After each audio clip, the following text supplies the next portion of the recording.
मैं अपना पिछला एक्सपीरियंस बताता हूँ। इससे पहले मेरे पे डस्टर थी, 8 साल रही मेरे पास। मेरी गाड़ी को हिट करा और तकरीबन 2 फुट पीछे से पूरी डिग्गी डस्टर की ख़त्म हो गई। मेरी वाइफ थी, मेरे दोनों बच्चे थे, मम्मी थी, बस वो बच गए। तो तब से मुझे लगा कि शायद इससे हम समझौता नहीं करते, क्योंकि एक्सीडेंट कभी बता के नहीं होते। हेलो भाई, मैं हूं सक्षम और आज मैं जिस गाड़ी के आगे खड़ा हूं ना, इस गाड़ी को भाई रेटिंग मिल चुकी है इंडिया सेफेस्ट एसयूवी की। पहले तो नेक्सॉन को मिली थी, उसके बाद टाटा की हैरियर, टाटा की सफारी, सारी ही इस कैटेगरी में फॉल करती गई। और भाई ऐसे ही एक कस्टमर अपने साथ है, ऐसे ही एक कंज्यूमर हमारे साथ हैं जिन्होंने इस रेटिंग को ध्यान में रखते हुए ये गाड़ी ली है। आज मिलते हैं प्रैक्टिकली एक ओनर से और जानते हैं कि आखिर क्या मन करता है एक बंदे का कि वो सेफ्टी के करके एक गाड़ी ले ले जो कि भाई कुछ 20 से 22 लाख रुपए में वेरी करती हो। आज मैं वेलकम करता हूं राघव भाई का और उनके फादर साहब का, सर का। सर, आप लोग कैसे हैं? सबसे पहले एक थोड़ा सा इंट्रोडक्शन हो जाए, क्या हाल चाल है ये बता दीजिए। एकदम फर्स्ट क्लास। और मेरा नाम कपिल है। राघव का तो पता पड़ गया, लेकिन मैं भी बता देता हूँ। मैं एक वेलनेस कोच हूँ और मैं लोगों की मदद करता हूँ उनके लाइफ स्टाइल को बेहतर करने में, उनकी फिटनेस को बेहतर करने में, अच्छी सेहत के लिए। किसी को वज़न घटाने में भी हेल्प करता हूँ, वज़न बढ़ाने में भी हेल्प करता हूँ, और बस यही अच्छा लगता है। सर, आपने सबसे पहले मैं एक बड़ा बेसिक सा क्वेश्चन पूछूंगा, ये गाड़ी कब ली थी? ये मैंने 17 जनवरी 22 को ली थी। 1 साल मेरे कंप्लीट हो चुका है। तो सर, 1 साल के अंदर पहले तो जब आप ये गाड़ी देखने गए तो क्या आपने कोई और गाड़ी नहीं देखी? नहीं, मैंने बेसिकली 2 ही गाड़ी देखी थी, एक XUV 700 और दूसरा ये। तो 700 पे तो 1 साल से ज़्यादा की वेटिंग थी, तो इसलिए अब उतना इंतज़ार तो नहीं हो सकता। और ये मेरे को 15-20 दिन के बाद ही मिल गई, तो ये ले ली मैंने। तो सर, कोई स्पेसिफिक रीज़न कि आपको यही गाड़ी चाहिए थी? कोई बजट लेके चले थे, कोई सेगमेंट था कि एसयूवी पर ही जाना है, या क्या था मन में? नहीं, हमारे को ये था कि एक तो 7 सीटर गाड़ी चाहिए थी और मेरे बेटे की हाइट 6 फुट है, तो इसकी जो सेकंड रो की जो सीटिंग है उसमें ये आराम से बैठ पाए, लेग स्पेस उसमें ठीक हो, सिर मतलब छत सिर से ना लगे। और दूसरा सबसे बड़ा था कि जिसमें मेरा पूरा परिवार बैठा है वो वाहन सुरक्षित होना चाहिए। ऐसा नहीं कि कोई छोटा मोटा टक्कर हुआ, सड़क पे इतना सारा ट्रैफिक है तो मेरे को कोई इंजरी झेलनी पड़े, तो वो मैं अफोर्ड नहीं कर सकता। सर, जैसा आपने बोला कि आपको सेफ्टी पे जाना था, और सबसे पहले तो हर इंडियन के मन में टाटा ही आता है सेफ्टी को करके। पर सेफ्टी का इतना बड़ा कंसर्न है कि उसके ऊपर इतने पैसे खर्च दिए जाएं, आपको क्या ऐसा लगता है? क्या सेफ्टी इतनी ज़्यादा सर ज़रूरी है? कि मैं क्योंकि काफ़ी सारे लोगों से मिलता हूँ, वो कहते हैं सेफ्टी एक तरफ है, मेरे को तो वो है कि मेरे को पंच मिलना चाहिए, मेरे को, मैं अगर पंजा दबाऊँ तो गाड़ी मेरी पिकअप होनी चाहिए। पर आपने इतना ज़्यादा सेफ्टी पर कंसंट्रेट किया, तो मतलब क्या था सर दिमाग में? मैं थोड़ा सा ये जानना चाह रहा हूँ। मुझे लगता है कि जो पैसे हैं वो उसकी कीमत कभी भी इंसानी जान से ज़्यादा नहीं होती। बिल्कुल। एक इंसान की जान, उसकी कहीं से हड्डी टूट जाए, वो मजबूती कभी नहीं आएगी। ये अगर गाड़ी टूट जाएगी, इसको दोबारा बना लेंगे, 10 खरीद लेंगे, लेकिन एक बार जो सिंगल बॉडी ईश्वर ने दी है वो कहीं से टूटेगी, ब्रेक करेगी, तो वो मजबूती नहीं आएगी। एक मैं अपना पिछला एक्सपीरियंस बताता हूँ। इससे पहले मेरे पे डस्टर थी, 8 साल रही मेरे पास। मैं रात को पूरी फैमिली के साथ एक शादी से लौट रहा था और शादियों का सीज़न था, तो रात के 2 बजे एक पुल के नीचे से बग्गी आई। मैंने ब्रेक लिया, पर मेरे पीछे एक 18 टायर का ट्रक था, उस पर ब्रेक नहीं लिया गया। उसने मेरी गाड़ी को हिट करा और तकरीबन 2 फुट पीछे से पूरी डिग्गी डस्टर की ख़त्म हो गई। मेरे पीछे जितने भी लोग थे, मेरी वाइफ थी, मेरे दोनों बच्चे थे, मम्मी थी, बस वो बच गए, उनको कोई चोट नहीं आई, क्योंकि उस गाड़ी की भी बिल्ड क्वालिटी बहुत अच्छी थी। डस्टर में रेनॉल्ट की यूज़ कर रहा था, तो तब से मुझे लगा कि शायद इससे हम समझौता नहीं करते, क्योंकि एक्सीडेंट कभी बता के नहीं होते। इसीलिए आपने फिर सेफ्टी को अपनी प्रायोरिटी इसलिए रखा। सेफ्टी हमेशा प्रायोरिटी पे थी। नहीं तो मैं दूसरे ब्रांड का नाम नहीं लेना चाहता, और भी 7 सीटर्स हैं, लेकिन शायद उनकी बिल्ड क्वालिटी को लोग इतनी अच्छी नहीं है। हाँ। बिल्कुल। और आपने जैसा बोला सब जानते हैं, तो अब नाम हम भी नहीं लेंगे, लेकिन कहीं ना कहीं लोग समझ गए होंगे। सर, जैसे 1 साल आपने ये गाड़ी रख ली है, तो 1 साल में आपको फिर कैसी लगी है ये गाड़ी? कैसी है इसकी परफॉर्मेंस चलने में? कैसा है इसका इंजन? हाईवे पर परफॉर्मेंस क्या है? थोड़ा सा आप बताएंगे हमें? इसकी परफॉर्मेंस सर हर जगह बहुत बढ़िया है। मैंने इसको रास्तों पर भी चलाया है, और मैं एक 40 साल एक गाँव में रहा हूँ। मैं अपने होम टाउन जाता हूँ तो कई बार खेत के अंदर भी इसको चलाया है, एक मतलब खुले खेत के अंदर भी चलाया है। मैं थोड़ा घूमने फिरने का शौकीन हूँ, प्रकृति के नज़दीक जाना चाहता हूँ। मैं पहाड़ों पे लेके गया हूँ और काफ़ी कम टेम्परेचर पे भी इसको गया हूँ लेके। तो किसी भी चढ़ाई में कहीं भी आज तक इसने ये नहीं कहा कि मेरे को ऐसा लग रहा है कि गाड़ी नहीं चल रही। गाड़ी ऑलवेज़ ऑन, बस आप एक्सीलेटर दबाओ, जहाँ तक आप चला सकते हो चलती, रुकती नहीं। सर जैसा आपने बोला कि आप इसको हाईवेज़ पर भी चलाते हैं, आप इसको पहाड़ों में भी चलाते हैं, सिटीज़ में भी चलाते हैं, और जैसा आप घूमने के भी शौकीन हैं, इससे एक बात निकल के आती है कि आखिर एक इतनी बड़े साइज़ की गाड़ी जब बंदा इतनी ज़्यादा चला लेता है तो वो उसको माइलेज क्या देती है, पहाड़ों की बात करें या फिर हाईवेज़ की बात करें? अगर मैं माइलेज की बात करूं, ओवरऑल टंकी फुल की मैं बात करूं, तो कहीं ना कहीं 12 से 14, सिटी में ज़्यादा चलेंगे तो थोड़ा 10 की तरफ चले जाएंगे, हाईवेज़ पे ज़्यादा चलेंगे तो 14 की तरफ चलेंगे, मिक्स तो 12 के करीब रहेगा। यही रहता है। माइलेज का उतना चिंता भी नहीं, क्योंकि हमें पता है हम क्या चला रहे हैं। बाकी जैसा सर ने बोला कि पहाड़ों पर भी गई है कोई दिक्कत नहीं होती, क्यों नहीं होती? क्योंकि भाई इस गाड़ी में हमें 2000 सीसी का डीजल इंजन मिलता है जो कि लगभग 350 Nm का टॉर्क देता है। तो लो एंड पर तो काफ़ी ज़्यादा गाड़ी में पावर है ही। वहीं अगर बात करें हाई स्पीड परफॉर्मेंस की, वहाँ पर भी गाड़ी में कोई कमी नहीं है। जैसा आपने गाड़ी ली थी जनवरी 2022 में, तो ये कौन सा वेरियंट है सर फिर? ये एग्जैक्ट वेरिएंट है, क्योंकि सनरूफ मेरे को पर्सनली अच्छी नहीं लगती, क्योंकि जब हम एसी चलाते हैं तो शीशे नहीं खोलते। और दूसरी चीज़ ये है कि मेरे को मैनुअल ही मैंने शुरू से चलाई है। मेरे पास 800 थी, उसके बाद 2 जिप्सी थी, फिर डस्टर है, फिर उसके बाद ये है। तो कहीं ना कहीं मैं मैनुअल के साथ ज़्यादा है, क्योंकि उसमें शायद सारी कंट्रोलिंग मेरे हाथ में रहती है कि मुझे कब कितनी ताकत चाहिए। तो ऑटोमेटिक अपने हिसाब से गाड़ी को चलाता है, तो इसीलिए आप मैनुअल पर गए? इसीलिए मैं मैनुअल। कितने की पड़ी थी सर ये गाड़ी आपको आज से लगभग 1-1.25 साल पहले? ये ऑलमोस्ट 23 लाख के समथिंग थी। तो लॉन्गेस्ट आप लोग सर इसमें फिर कितना गए हो आज तक की, मतलब फुल गाड़ी भर के अपनी फैमिली के साथ कितने किलोमीटर की आप रन करा इस गाड़ी ने एक बारी में? अभी ज़्यादा लंबा नहीं गए, बस 2 आई थिंक 2200-2300 किलोमीटर तक का हमने करा है। सर बहुत लंबा हो गया ये तो। नहीं, उससे पहले डस्टर से तो बहुत लंबा कर रखा है हमने। 5,000 किलोमीटर, 8,000 किलोमीटर हम चले। तो मतलब आपको अच्छा खासा एक्सपीरियंस है गाड़ियों के बारे में, अगर आप एक गाड़ी को एक बार में 5,000 किलोमीटर चला देते हो। तो सर जैसा 2200 किलोमीटर आप गए हैं गाड़ी में, कोई आपको कंफर्ट में कमी लगी है या फिर जो थर्ड रो के पैसेंजर्स थे उन्होंने थोड़ी सी शिकायत करी हो, ऐसी कुछ दिक्कत थी क्या गाड़ी में? नहीं, देखो एक चीज़ तो है कि जो थर्ड रो है ना, उसका जो आराम है वो फर्स्ट और सेकंड रो के जितना तो नहीं है, लेकिन ऐसा भी नहीं है कि उसकी हालत ख़राब है। वहाँ पे एसी के वेंट इतने बढ़िया हैं, सेकंड रो से ज़्यादा बढ़िया एसी थर्ड रो का है। अच्छा। और उसके पास मतलब चार्जिंग के भी वो हैं, बोतल होल्डर भी है। तो मतलब इसमें और इसके बड़े भाई में हमेशा रहता है कि मैं बैठूंगा पीछे। अच्छा, आरामदायक मतलब इतनी है कि आपस में थोड़ा सा रहता है। हाँ सर, आज तक फिर आपने जितनी ये गाड़ी चलाई है तो क्या आपको कहीं पर भी पावर की कमी लगती है? नहीं, पावर की कमी बिल्कुल नहीं है। और एक काम करता हूँ, मैं आपको लेके चलता हूँ अंदर और आपको मैं एक्सपीरियंस कराता हूँ इसकी ड्राइविंग का। बिल्कुल सर।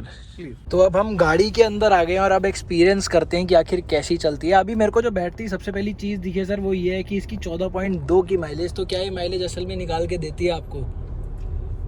नहीं, एक्चुअली मैं 14.2 जो दिखा रहा है ये तो नहीं, लेकिन हाँ आई थिंक सो कि 2 मैक्सिमम 3 कम का वो मिल जाता है। और हाईवे पे सर इसमें 20 भी शो होता है, 21 भी शो होता है, 15, 16, 17, 21 वाला वो होता रहता है। तो सर गियर शिफ्टिंग आपको इस गाड़ी की कैसी लगती है? मतलब कोई क्या अटकते हैं या ऐसी कोई शिकायत है? नहीं, स्मूथ है। अगर हम क्लिच को पूरा नहीं दबाएंगे तो इश्यू हो सकता है, लेकिन अगर हम क्लिच को सही प्रॉपर दबा रहे हैं तो आई थिंक कोई समस्या नहीं है। बस रेयर केस में कभी ऐसा हो जाता है। बाकी सस्पेंशन की अगर बात की जाए, हाई स्पीड स्टेबिलिटी की बात की जाए, जैसा आपने कहा कि काफ़ी ज़्यादा हाईवेज़ पर आपका रन रहता है, तो 120-130 के ऊपर जाकर गाड़ी का क्या रिस्पॉन्स होता है? सर मैं आपको ऑन कैमरा तो ये तो नहीं बोल सकता कि मैंने कितनी स्पीड तक इसको टेस्ट किया है, क्योंकि शायद उतना स्पीड सुनकर कुछ लोग उसको करें, और मैंने भी एक ही बार करा है। लेकिन 120 पे तो मतलब सिर्फ अगर ऐसे उंगली रख देंगे तो ये चलती रहेगी।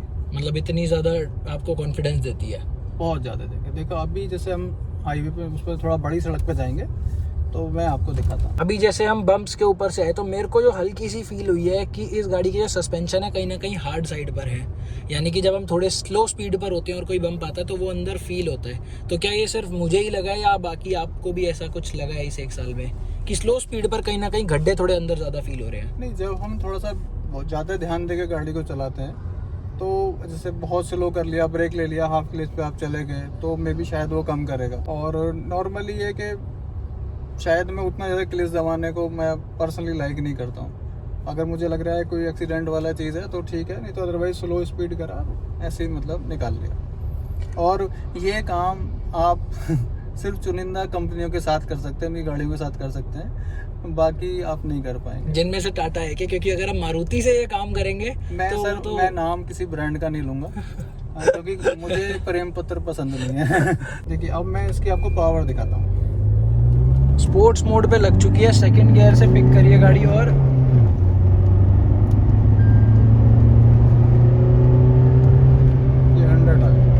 थर्ड गियर पे 100 पहुंच चुकी है। और अगर बात करें स्टेबिलिटी की तो काफ़ी ज़्यादा स्टेबल गाड़ी है। खैर स्टेबिलिटी में तो इस गाड़ी की या फिर इसकी जो डायरेक्ट एक छोटा भाई छोटी बहन कहते हैं हैरियर, किसी में भी दिक्कत नहीं है।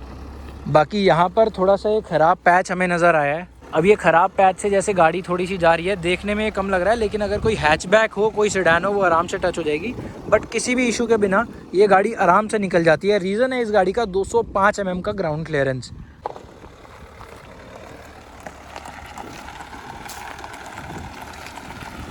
सर अभी जैसे ये इतने बड़े बम्प से निकली है, तो अंदर बैठकर क्या कभी ऐसा लगता है, कोई घबराहट की फीलिंग आती है कि गाड़ी नीचे से टच हो जाएगी? घबराहट ना हो इसीलिए सफारी ली।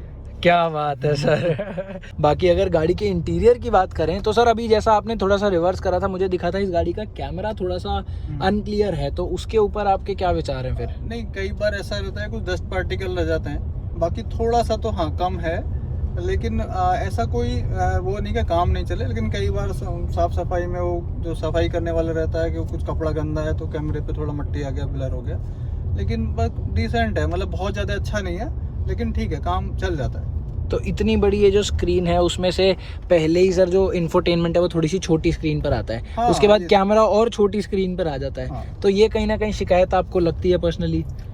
नहीं देखिए, सच कहूँ तो उतना ज़्यादा नहीं लगता, या फिर मान के चलो आदत हो गई है। लेकिन अगर किसी गाड़ी का बहुत बड़ा स्क्रीन में चला रहा होता, उसके बाद मैं छोटी पे आता तो मेरे को ज़्यादा प्रॉब्लम होती।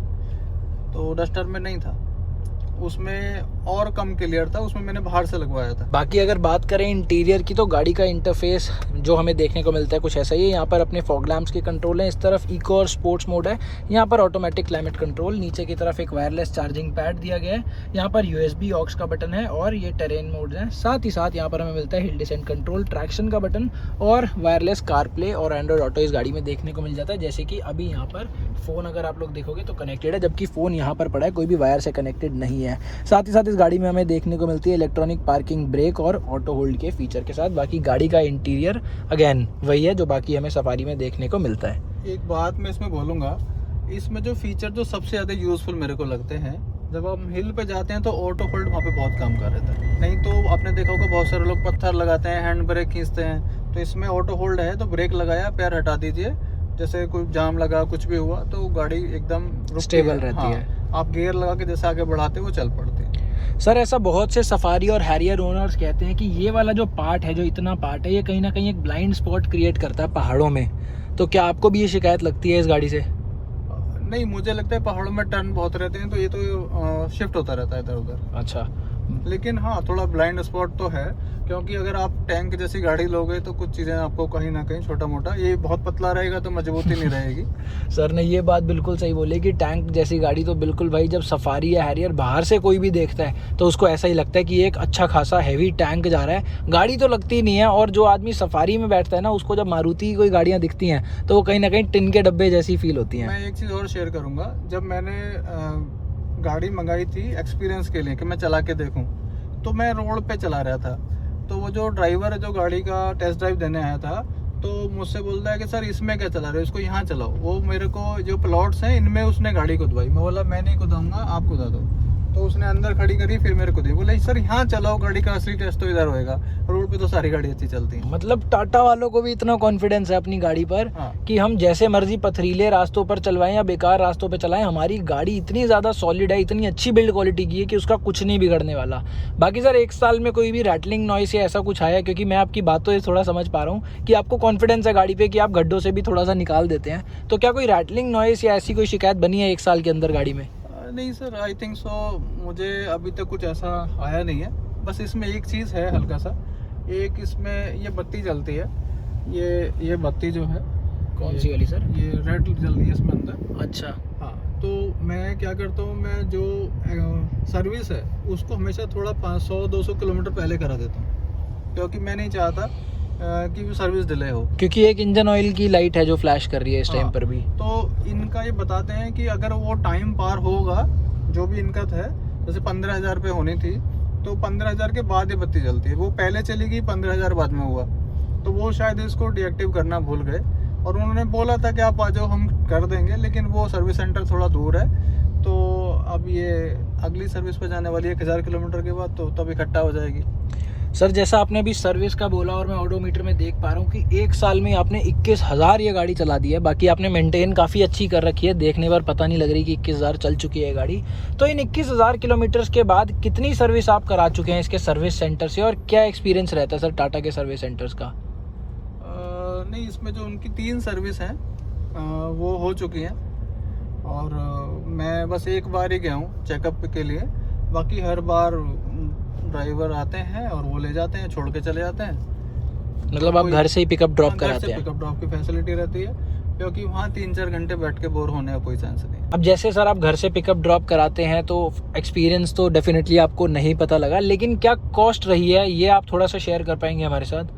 कॉस्ट तो सर बहुत मिनिमम ही रही, क्योंकि ज़्यादातर वो सर्विस फ्री थी, तो कोई छोटी मोटी चीज़ें थी, उसका ज़्यादा नहीं। लेकिन फिर मैंने वो गोल्ड AMC ले ली, तो अभी वो चल रहा है। तो अभी 1-2 सर्विस, फिर 2 मेरे ख्याल में 2 या 3 सर्विस उसमें चली जाएंगी।